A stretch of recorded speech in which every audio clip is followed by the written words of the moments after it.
Well, hello, Community Bible Church. Welcome to another edition of A Verse a Day as we're trying to get everything working here for our live stream for the first time here. And all right, I think I'm on. All right, good. Well, we are going to switch things up here. We're going to do some days we'll do live. Some days I'll have pre-recorded and just do different things on different days. But hey, if you are watching, make sure that, whether it's live or whether it's later on in the day, please go ahead and hit that comment button and just let me know that you're watching. I appreciate all those that do watch. But we're going to be in 1 John chapter 1, verse 5 today, 1 John 1, 5.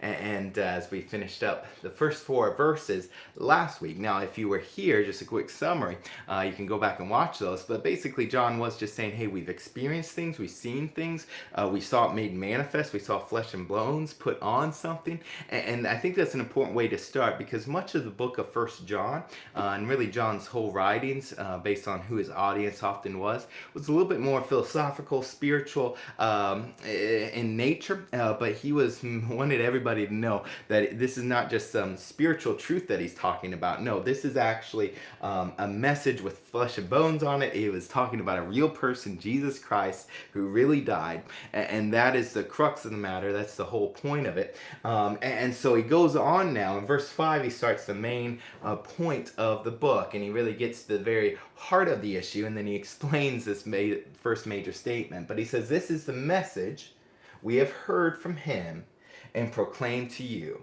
So this is the message. This is what he's trying to convey. This is like he's saying, don't miss this. This is what we're trying to proclaim to you. But first, they have heard it from him. Who's the him?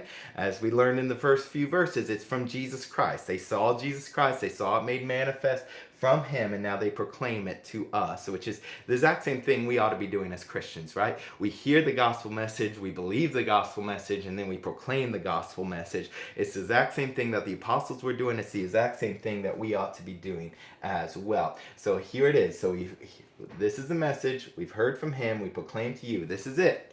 God is light. God is light. That is the message that he wants to get across. And we say, well, that's kind of a strange message here. Well, a few notes with that. Number one, he's going to explain it as we go on throughout the book. Number two, it's important distinction to say that this does not mean that light is God, even though that is a verb that oftentimes we have the subject and the predicate noun, and you can kind of switch them back and forth in English, and that might be grammatically correct, but this is not saying that light is God, as if those pagan religions, still to this day, but especially in the back where they would worship the sun god, because the sun god brought light, and it brought life, and it made the crops grow and all of that, and so they would worship light or the sun. That's not what he's saying here.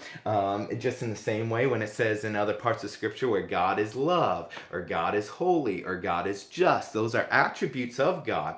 That does not mean that love is God, or holiness is God, or justice is God in a metaphysical sense or anything like that, but rather these attributes describe who God is. They are who God is, and furthermore, it doesn't mean just because it says God is light, another part, and here it says God is here it says God is light, other parts it says God is love, God is holy. It doesn't mean like he's 10% holy, 10% just, 10% light, but all of these make up all of who God is, and that is not possible in a human sense, but God being a supreme being, it is. He is capable of being loving, he's capable of being justice, he's capable of being light, he's capable of being holy. All of those accurately describe God, and so it says, this is what we want to convey to you, that God is light. And then it goes on, and in him is no darkness at all.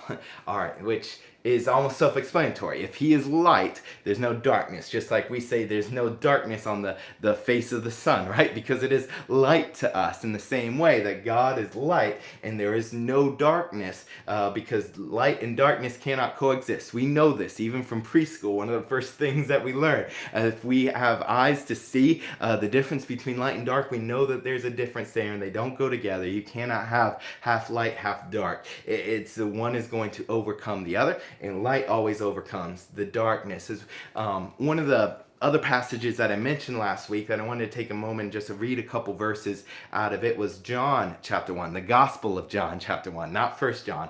It was written by the same author, and we kind of can see the same themes come out, and it helps us just, once again, helps us understand and bring to light some of these ideas. And so John chapter 1 verses 4 and 5 says, in him was life. We're talking about Jesus. In him was life, and the life was the light of men.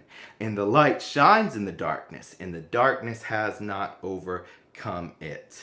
And so it's clearly showing John knew exactly who he was talking about, knew exactly who he believed in, that God the Father is light and Jesus Christ is one with God the Father. And so he is also light, even though he's a distinct person. And this is the message that he wants to convey, because in this message that God is light and there in him is no darkness at all, what we're going to see is profoundly impactful for the believer, because our life should be light and there shouldn't be any darkness, is what we're going to see in the next few verses. But that's what I have for you guys today. Look forward to hearing from you in the comments if you have any prayer requests or anything like that.